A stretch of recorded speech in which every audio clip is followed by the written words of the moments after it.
con nuestra serie de predicaciones acerca de los yo sois de Jesús, los 7 yo sois del libro de Juan. La vida está llena de oportunidades, ¿verdad?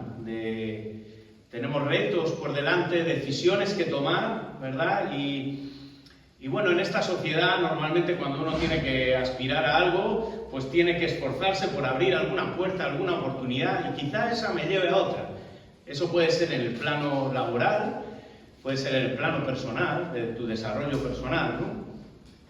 Y lo cierto es que detrás de ese desarrollo, y muchas veces los que ya no tenemos pocos años, ya sabemos, ¿verdad? Y vemos para atrás y vemos decisiones y puertas que hemos abierto, erróneas, pero otras puertas que nos han llevado a otras y así, ¿no?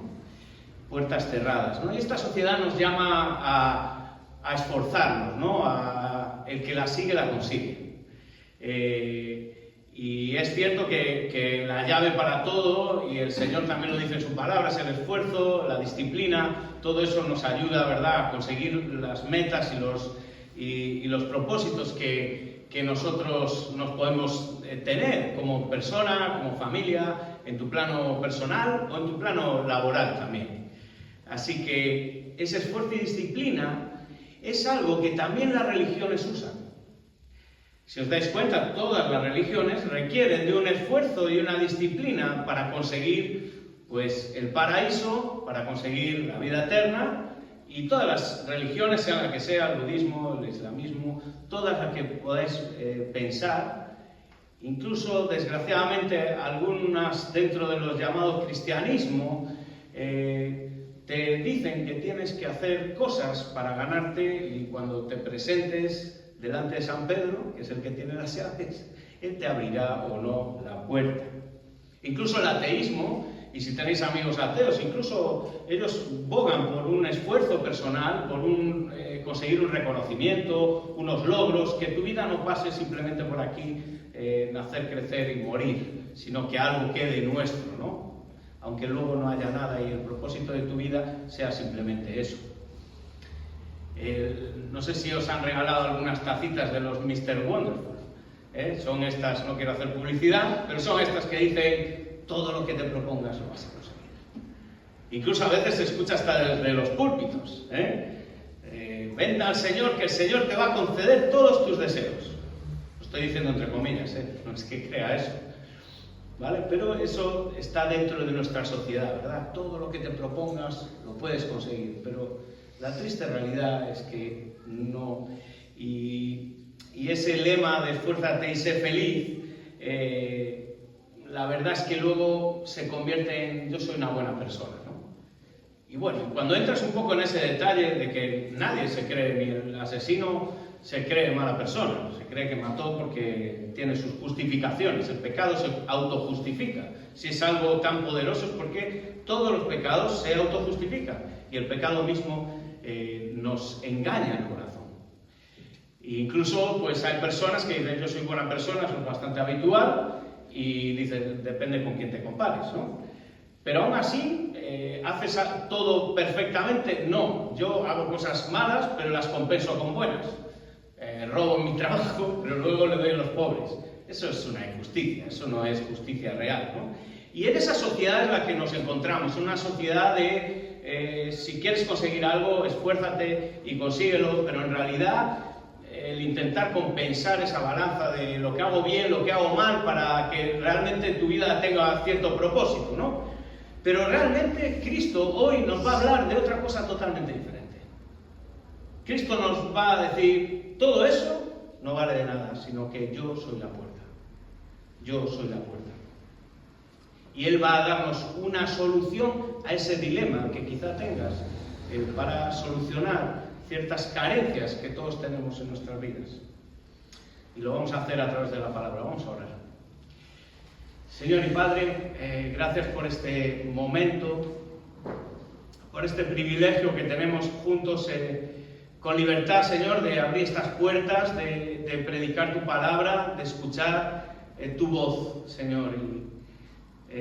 Quiero pedirte, Señor, que tú toques nuestros corazones, Señor, que tu Espíritu Santo se mueva y use tu palabra, Señor, de este siervo inútil para que tú bendigas, toques los corazones, cambies las vidas de los que estamos aquí y nos ayudes a tomar decisiones que sean correctas y aplicar lo que tú nos dices en tu palabra, Señor, aplicarlo a nuestras vidas. En el nombre de Jesús te lo pedimos. Amén. Hay como dos bloques en este pasaje que leímos. Y además, Raquel, sin yo decírselo, ella hasta los ha leído un trozo Willy y otro trozo lo ha hecho Raquel. Si os fijáis, para entrar un poco en contexto, el Señor Jesús está ahí enfrente, dentro de fariseos, de sus discípulos, de muchas personas, de diversas circunstancias y una multitud muy variopinta. Bueno, aquí llegamos porque en el capítulo 8, concretamente en el 8:58, el Señor le dice: antes de que Abraham fuera, yo soy. Y ahí él, para que veáis el nivel, el clima que había con los fariseos. Y en ese clima en el que quieren apedrearlo, porque lo que está diciendo es: yo soy Dios. Y ellos lo entendieron perfectamente: yo soy. Por eso estamos estudiando estos yo sois, estas declaraciones de atributos de la deidad de Cristo, que dice Cristo sobre sí mismo. Y dentro de ese contexto, el Señor Jesús, en el día de reposo, para más INRI, coge y sana a un ciego de nacimiento con el barro. El ciego va al estanque de Siloé, lo conocemos. Todos los fariseos dicen: ¿y este quién es? Ya, era ciego de nacimiento. Nos suena la frase de: yo solo sé que antes era ciego y ahora veo. Esa es la frase de este ciego de nacimiento. Incluso lo llaman los fariseos a sus padres. Dicen: oye, dime de verdad si este era ciego o no. Este era ciego cuando nació, y entonces, pues, ¿y quién le sanó? Y entonces ellos andan con la ambigüedad. Dicen: ya es bastante mayorcito, llamarlo a él y que os lo diga. Porque todo aquel que testificaba que Jesús era el Cristo era expulsado de la sinagoga. Y eso quería decir, no que te expulsen, que yo te diga: oye, sal por aquí por la puerta. No, es que te expulsaban de la sociedad. Es que pasabas a ser un repudiado totalmente.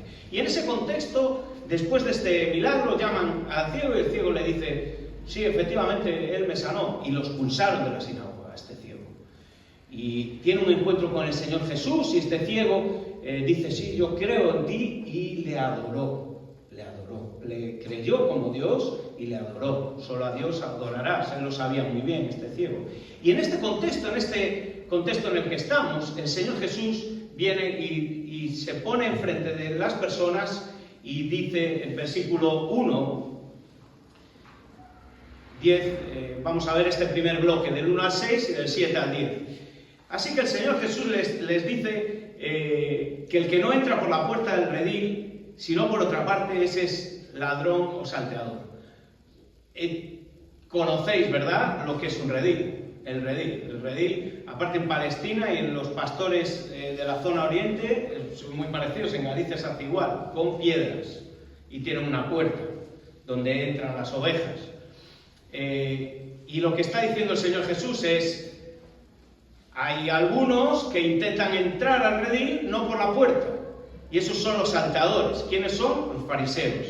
Ellos intentaban y habían dominado en cierta manera al pueblo, creándose su falsa religión, apartando al Señor, apartando sus corazones, y con ese abuso de poder, con esas amenazas a la gente como: te voy a expulsar, y ese sistema religioso intimidatorio mezclado con política, muy feo y al que el Señor Jesús en Mateo 23, por ejemplo, los llama hipócritas, los llama guías ciegos, lo sabemos.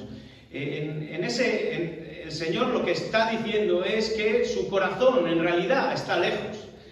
Ya no importa tanto la conducta y todo esto que estaban haciendo, sino la motivación del corazón. Es donde el Señor donde siempre tira, no hacia la conducta. La conducta es el resultado de lo que nosotros tenemos dentro del corazón. Y el Señor dice que el que entra por la puerta, hay unos que saltan, que intentan subir por otros lados, esos son los ladrones y salteadores, pero el pastor es el que entra por la puerta, el que tiene la autoridad de entrar por la puerta. Es el que realmente es el dueño de las ovejas, el dueño del redil, y este es el que entra, es el pastor. Y bien, aquí el Señor nos habla de la puerta del redil. Y Jesús es el pastor, realmente, porque estamos dentro de este contexto. El domingo que viene, Dios mediante, hablaremos sobre el yo soy el buen pastor. Y está muy relacionado, porque es en el mismo pasaje, ¿vale? Entonces vais a ver que todo tiene relación. Pastor, redil, ovejas, todas estas figuras. En Juan no están las parábolas. Juan ya sabemos que es un evangelio diferente. No es igual que los tres sinópticos, es un evangelio diferente, en el cual es un evangelio espiritual, en el cual pues, nos va relatando a través de las 7 señales, estos 7 yo sois y otras cosas, pero es un evangelio que casa y los 4 hacen una armonía preciosa de los 4 evangelios. Así que hay una característica que tiene, en el versículo 3 nos lo dice: a este abre el portero, a este pastor que entra por la puerta, que tiene la autoridad, a este abre el portero, y sus ovejas oyen su voz.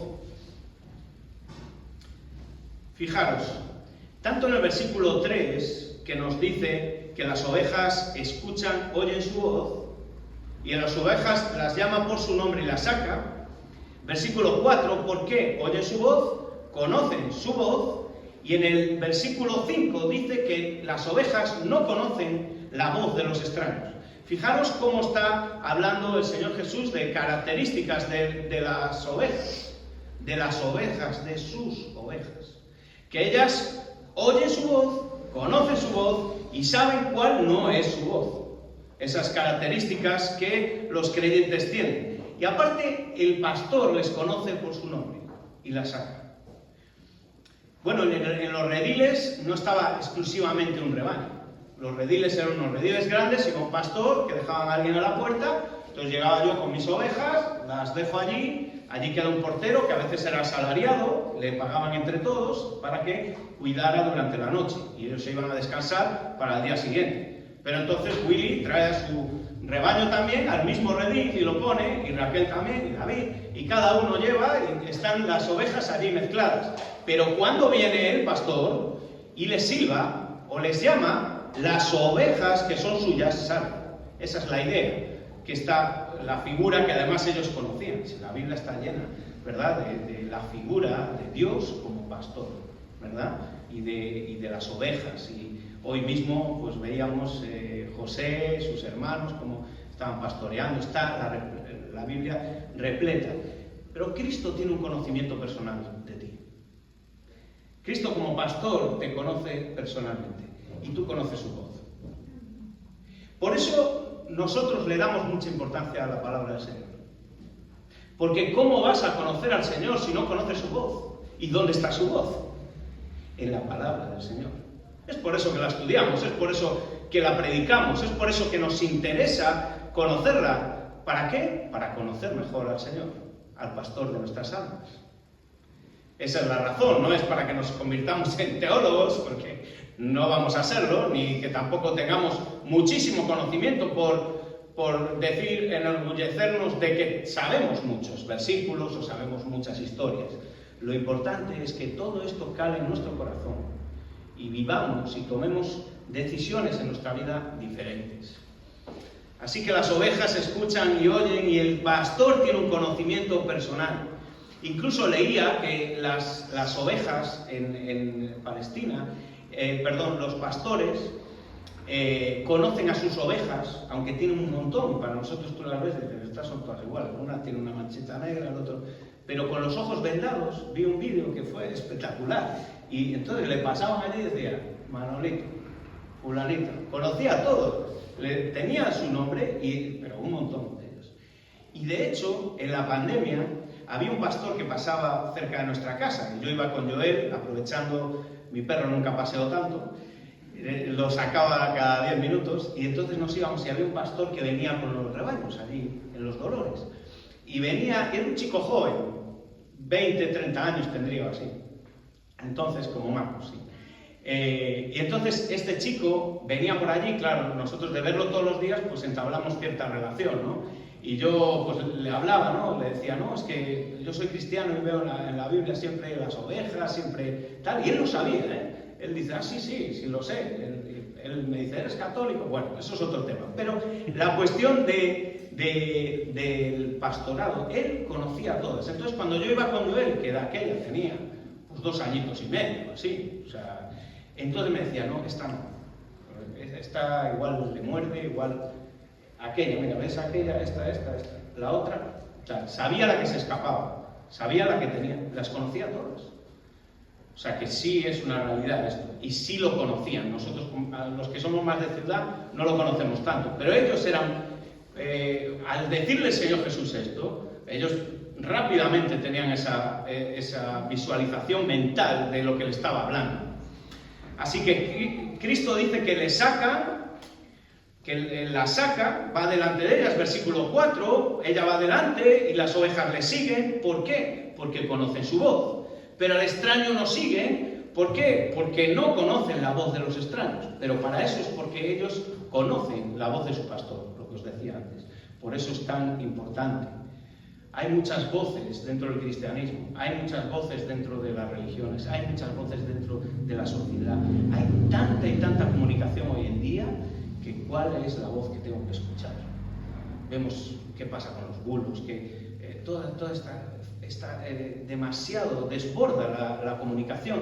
Y ya hay plataformas para decirte cuál es medianamente la verdad o cuál es un bulo, porque es que no acertamos. Esa es la sociedad que tenemos, pero estas ovejas que conocen su voz, que escuchan la palabra del Señor, que estudian la palabra del Señor, que conocen a Cristo y lo que dice Él en su palabra, no lo que le cuentan, sino lo que hemos experimentado personalmente con el pastor, son las que no conocen la voz de los extraños. Y ante esto, ellos que conocían muy bien el Antiguo Testamento, no reconocieron, no sabían de qué estaba hablando. Nos dice el versículo 6. Fijaros lo que dice en cuanto a la voz este mismo Juan, en segunda de Juan.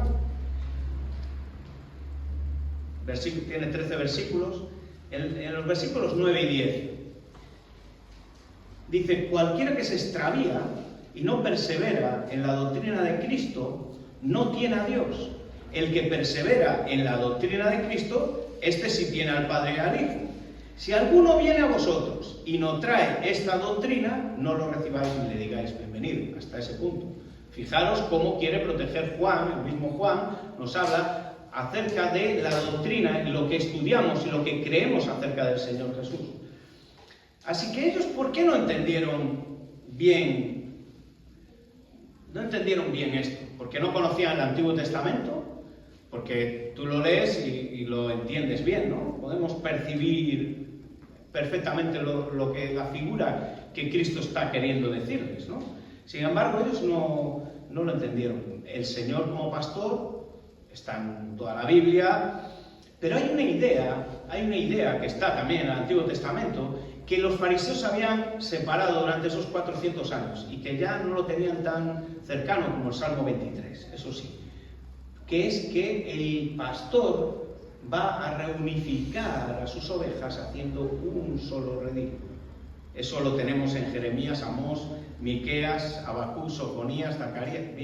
Esa idea está en todo el Antiguo Testamento, en todos los profetas. Pero incluso en Miqueas 2:12 nos habla con esa figura de las ovejas y el pastor que los va a reunificar. Y el Señor Jesús quizá tenía esto en mente, y lo que le estaba hablando era de sus ovejas, de que ellos estaban yendo por un camino que no era la puerta por la que debieran ir, pero no lo entendieron. El problema es que ellos no reconocieron a Cristo como Mesías, lo sabemos. Y lo que contamos antes, ¿no? Que ellos le estaban persiguiendo, el clima era era una persecución contra Cristo. Así que en este último bloque de 7 al 10, el Señor Jesús dice, pues voy a matizar. Y se nota, porque él ahora va a entrar dentro de la primera panorama y vuelve a la escena, pero explicando con mucho más detalle. Y hace su tercera declaración. Hemos estudiado, yo soy el pan, yo soy la luz, y hoy yo soy la puerta.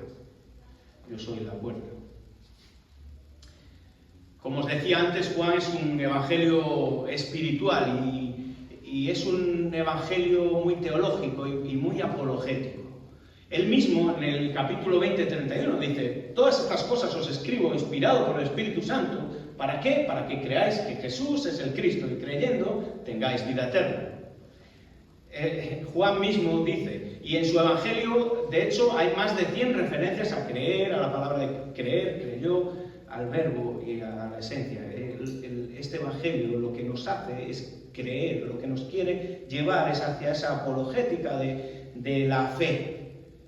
Es para que tú y yo creamos que Cristo es Dios y que Cristo es tu Salvador. Así que Él va a entrar aquí en esta alegoría, que como os decía antes, Juan no tiene las parábolas, es una figura literaria un poco diferente, la alegoría. Es diferente. En la metáfora hay una idea global, general, en la que, igual que la alegoría, no se pueden sacar las partes, interpretarlas por ahí porque te puedes equivocar. Hay una idea global, pero la alegoría normalmente tira hacia una idea que la desarrolla con una serie de elementos, pero realmente detrás de ahí hay una idea. Detrás de yo soy la puerta hay una idea global, aunque tenga varios elementos. Fijaros, el versículo 1, si ahora el Señor Jesús nos dice en el 7, nos dice: de cierto os digo, yo soy la puerta de las ovejas. Ahora vamos al 1 y decimos: de cierto, el que no entra por Cristo en el redil de las ovejas, sino que sube por otra parte, es el ladrón y salteador, el que no entra por Cristo, que es la puerta de las ovejas. Ese es el matiz que Cristo quiere decir. Te quiere decir: yo soy la puerta y entro por la puerta, es por donde entra el pastor. Él usa esas dos figuras entrelazadas. Ahora, fijaros, versículo 8 dice: todos los que antes de mí vinieron, ladrones son y salteadores, pero no los oyeron las ovejas. Y lo bueno de predicar expositivamente es que no te puedes saltar versículos que no te gusten tanto, sino que tienes que explicarlos, como buenamente puedas. ¿A quién se refiere el Señor Jesús? Todos los que vinieron antes. ¿A los profetas del Antiguo Testamento? ¿A Juan el Bautista y todos? ¿A los falsos mesías que habían venido durante esos años diciendo yo soy el Cristo? ¿A quién se está refiriendo? En el contexto, a los fariseos. Gracias. A los fariseos. Se está refiriendo a ellos. Está diciendo: vosotros sois los ladrones y salteadores, que no queréis entrar por la puerta, sino que queréis entrar por el muro. Queréis buscar vuestra religión. No queréis reconocerme como Cristo y Señor de vuestras vidas, como Mesías prometido. Yo soy el Hijo del Hombre.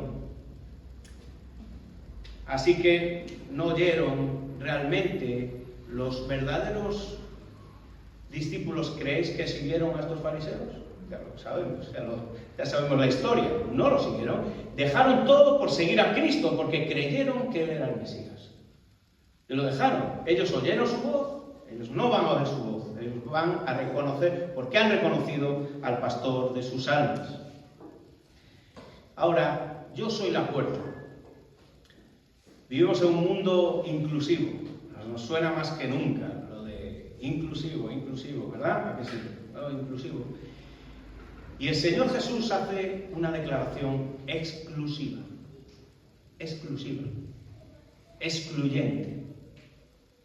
Él no dice: yo soy una de las puertas, yo seré una de las puertas, yo, si tú quieres, puedo ser una de las puertas al cielo. Pero es que de hecho hasta voces dentro del cristianismo, hermanos, es que es así. Te están hablando de que, bueno, quizá haya otras puertas. Quizá el ecumenismo global. Yo sé que esto nos humilla y nos baja el orgullo. Es verdad, porque a nosotros nos gustaría que todos fueran al cielo. Pues ya sabemos por dónde hay que ir. Yo soy la puerta. Por esa puerta excluyente y exclusiva que es Cristo. Y esa es la realidad que le está diciendo aquí. No hay otro camino. Él es el camino, la verdad, todos van entrelazados. Yo soy el pan, yo soy la luz, la única luz. Pues aquí nos está hablando, estos yo sois son exclusivos, son unos atributos que además chocan, como decía, contra lo que nosotros podemos pensar, que tenemos cierta gloria o cierto pensamiento. En realidad, nosotros no tenemos ningún mérito a nosotros. Es Cristo el que se lleva la gloria. Es solo Cristo, solo Cristo. Cuando los reformadores dijeron solo Cristo, estaban diciendo, Él es la puerta, la única puerta, no hay más, solo Cristo, solo yo soy la puerta. ¿Os acordáis cuando el arca de Noé, verdad? En Génesis 27, el Señor abre la puerta del arca, fijaros cómo está lleno de figuras, pero llega un día, en el versículo 16, que dice que Jehová cerró la puerta. En Éxodo 26 tenemos un capítulo precioso, os voy a leer solamente este versículo, cuando el Señor Jesús, cuando Dios manda al pueblo de Israel construir el precioso tabernáculo con tanto detalle, está en Éxodo 26. En el versículo 31 les dice que tiene que haber una separación, una puerta, que en este caso al ser un tabernáculo era una tela. También harás un velo de azul, púrpura, carmesí y lino torcido. Será hecho de obra primorosa, con querubines. Esos querubines que en Génesis tuvo el Señor que expulsar al hombre y poner unos querubines de separación, para que no volviéramos a tener, porque Él no podía tener relación con nosotros. Pero es Él el que por propia voluntad viene, y como nos decía Willy esta mañana, Él pinta de sangre la puerta, con su propia sangre.